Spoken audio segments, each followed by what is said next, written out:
Grüße euch, liebe Zuseher.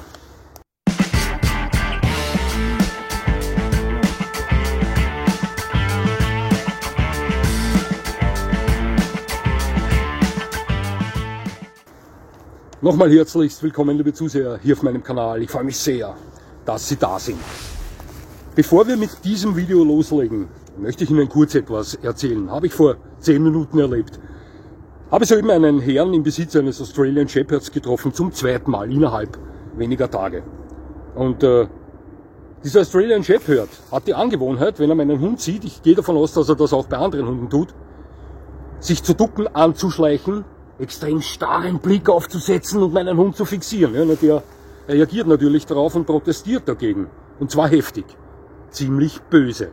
Ich wirke aber nicht auf ihn ein in diesem Moment. Weshalb, das werden Sie nachher gleich erfahren. Ja, wir gingen auseinander, nichts ist geschehen. Vor 10 Minuten habe ich ihn das zweite Mal getroffen, selbe Prozedere wie zuvor. Der Shepherd schleicht sich an, starrer Blick, fixiert meinen Hund. Mein Hund reagiert genauso wie das letzte Mal, protestiert, wird wirklich fuchsteufelswild. Ich wirke nicht auf ihn ein. Habe ihn zwar unter Kontrolle, aber sage nichts zu ihm. Das dürfte dem Besitzer des Shepherds nicht gefallen haben, denn der meinte, er versteht nicht, weshalb er in letzter Zeit ständig auf so unentspannte Hunde trifft, die dauernd seinen Hund anpöbeln. Ich erwiderte, ob er sich schon mal Gedanken gemacht hat über die Körpersprache seines Hundes. Meinte, was hat das damit zu tun?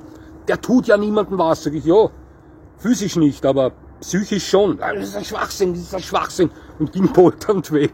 Ja, vielleicht treffe ich ihn noch ein drittes Mal. Ja, eingewirkt habe ich deswegen nicht auf meinen Hund. Schauen Sie, ich finde, es ist gerechtfertigt, wenn er sich aufregt, als Beute angesehen zu werden. Ja, also ich würde ihm nicht verbieten, sich dagegen zu wehren, eine Beute zu sein. Ja, also das war der einzige Grund, weshalb ich nicht auf ihn eingewirkt habe. Ja, gut. Nun jetzt zum heutigen Video. Sie haben es abgesehen auf ein mittelgroßes Powerpaket, welches nicht auf der Rassehundeliste steht. Ich präsentiere Ihnen einige. Und wenn jetzt Herr Kynologieprofessor so und so vielleicht polternd meint oder mir mit der Relativitätstheorie zu erklären versucht, wie unsinnig dieses Video ist, schauen Sie, Herr Kynologieprofessor, wer auch immer Sie sind. Das Wort Hund besteht aus 4 Buchstaben, man muss nicht immer alles wissenschaftlich erklären, lassen Sie uns etwas Spaß auch an der Sache. Ja. Es gibt ja Menschen, die ähnlich funktionieren wie ich bei Hunden. Ja, ich stehe auf Hunden, die etwas den Banditen raushängen lassen, die auch körperlich etwas drauf haben. Mir gefällt das. Schauen Sie, ein Hund, der in allen Situationen immer gleich reagiert, nämlich schwanzwedelnd und lächelnd, der hat auch was. Ich verstehe auch solche Leute voll und ganz, aber wenn ich es mir aussuchen könnte, ich würde eher zu den Banditen tendieren. Und ich weiß, es gibt sehr, sehr, sehr viele Leute da draußen, die das ähnlich sehen. Viele dieser Banditen, dieser Powerpakete in Mittelgröße, ja, stehen aber auf der Rassehundeliste. Ich dachte mir, ich suche mir da mal einige raus, die nicht auf der Rassehundeliste stehen, die aber allesamt miteinander Schliff haben, die alle was drauf haben, ja, und habe aber noch ein extra Feature für sie mit eingebaut.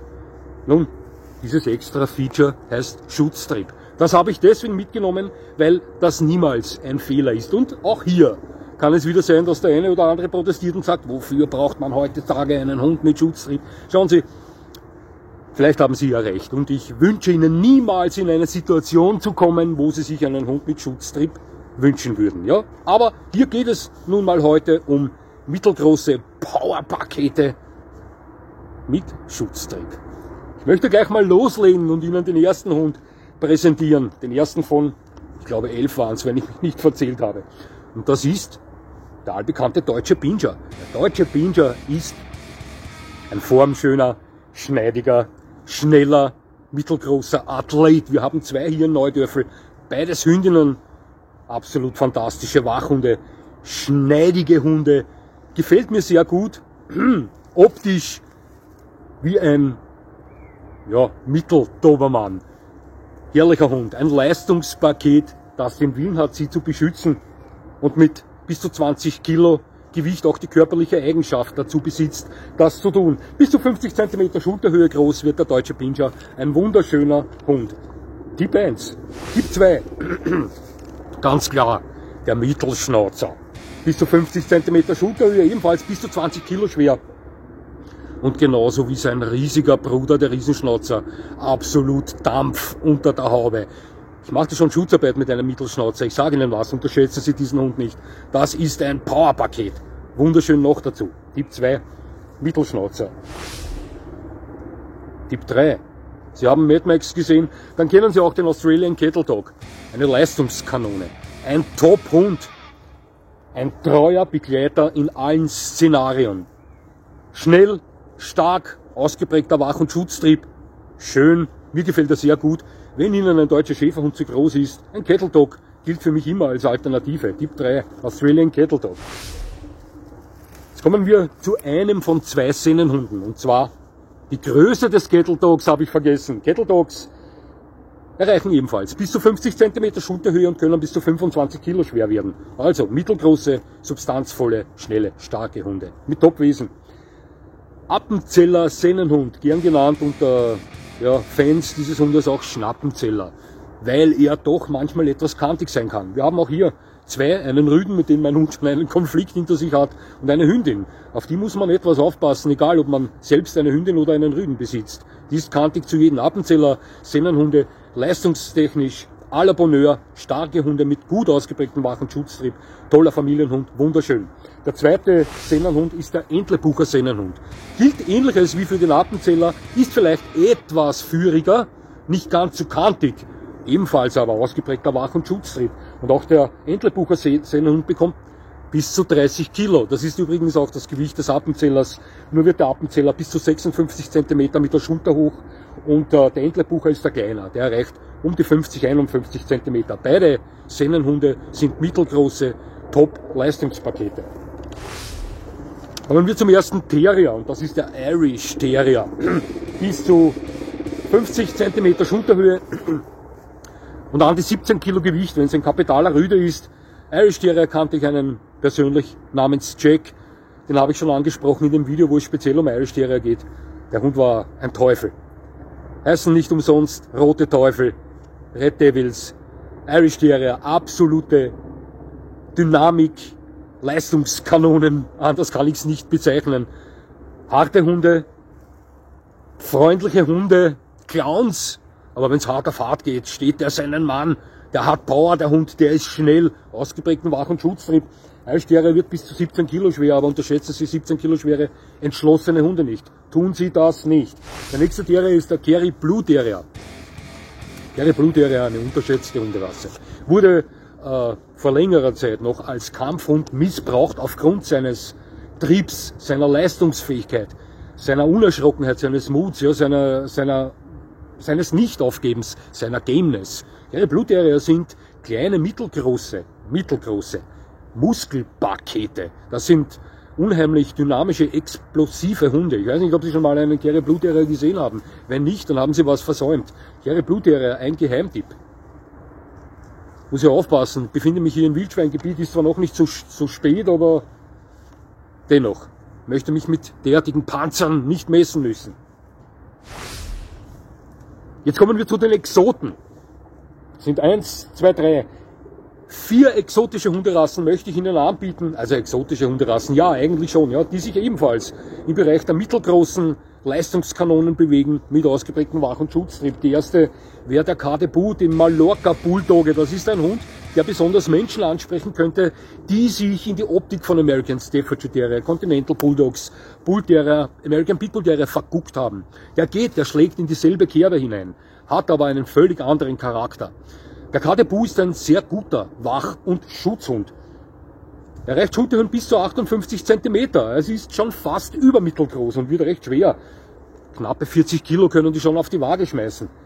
Ein mittelgroßes Muskelpaket mit gut ausgeprägtem Wach- und Schutztrieb. Ein Geheimtipp für alle Leute, die eben auf Listenhunde, wie sie Bull Terrier darstellen, stehen, sich aber keinen Listenhund aufgrund der verschiedenen Auflagen nehmen können oder wollen, ja, wäre der Cardebu eine Alternative. Jetzt kommen wir zu einem absoluten Exoten, und zwar aus Portugal. Das ist der Cao Filha de São Miguel. Ein schneidiger Hüte- und Treibhund. Und aufpassen, speziell dieser Hund kann eine sehr kurze Lunte besitzen. Die gefallen mir optisch sehr gut. sind sehr triebige, leistungsfähige, schnelle Hunde mit stark ausgeprägtem Wach- und Schutztrieb. Also den Portugiesen im Auge behalten, wenn Sie auf solche Hunde, an solchen Hunden interessiert sind. Der nächste absolute Exot kommt aus Uruguay, ist der Cimarron Uruguayo mit bis zu 60 cm Schulterhöhe und bis zu 45 Kilo Gewicht, gehört er zu den größten dieser Hunde, die ich hier vorstelle. Cimarron Uruguayo ist eine Hunderasse, welche aus Kreuzungen einheimischer Hunde in Uruguay mit mitgebrachten Hunden der spanischen Eroberer entstanden ist. Ein Hund, der zur Kategorie der Molosse gehört, so wie der Cardebu, der Mallorca Bulldog. Ein Hund, für den man auch ein besonderes Händchen benötigt, ja, aber ein Hund, der in die Kategorie der mittelgroßen Powerpakete fällt, welche nicht auf der Rassehundeliste stehen. Ein Hund mit ausgeprägtem Wach- und Schutztrieb. Und, noch dazu sei gesagt, ein wunderschöner Hund. Cimarron Uruguayo. Last but not least, aus Thailand, der Thai Ridgeback. Auch der ist eher unter den größeren dieser mittelgroßen Hunden zu finden, denn der Thai Ridgeback erreicht oftmals Schulterhöhen von 61 cm, 62 cm, wird aber nur 35 Kilo schwer. Hat so wie sein afrikanischer verwandt sind sie eigentlich nicht miteinander. Das Einzige, das sie miteinander gemein haben, ist der Ridge am Rücken. Soweit ich weiß, gibt es nur 2 Hunderassen weltweit, die den vorweisen, und das ist eben der Rhodesian Ridgeback und der Thai Ridgeback. Doch ist der Thai Ridgeback im Vergleich zum Rhodesian Ridgeback noch einen Ticken anspruchsvoller in der Haltung, würde ich behaupten. Ja, Thai Ridgebacks sind sehr unheimlich selbstständige Hunde. Nicht leicht zu erziehen, aber wenn Sie ein Mensch sind, der Händchen für Hunde vorweist, dann ist der Thai Ridgeback mit Sicherheit auch eine Alternative für Sie. Ja, liebe Zuseher, das waren jetzt, ich glaube 11 waren es, 11 Vorschläge von mir von mittelgroßen Hunden, die absolut leistungsfähig sind, die Schliff haben, also Pfeffer im Hintern haben und den Willen, sie zu beschützen, besitzen. Möchte ich mal so behaupten. Vielleicht konnte ich den einen oder anderen ja in eine Richtung schubsen, auf die er schon gewartet hat, wenn ich so ausdrücken kann. Ja, hat mich sehr gefreut, dass Sie mir zugesehen haben.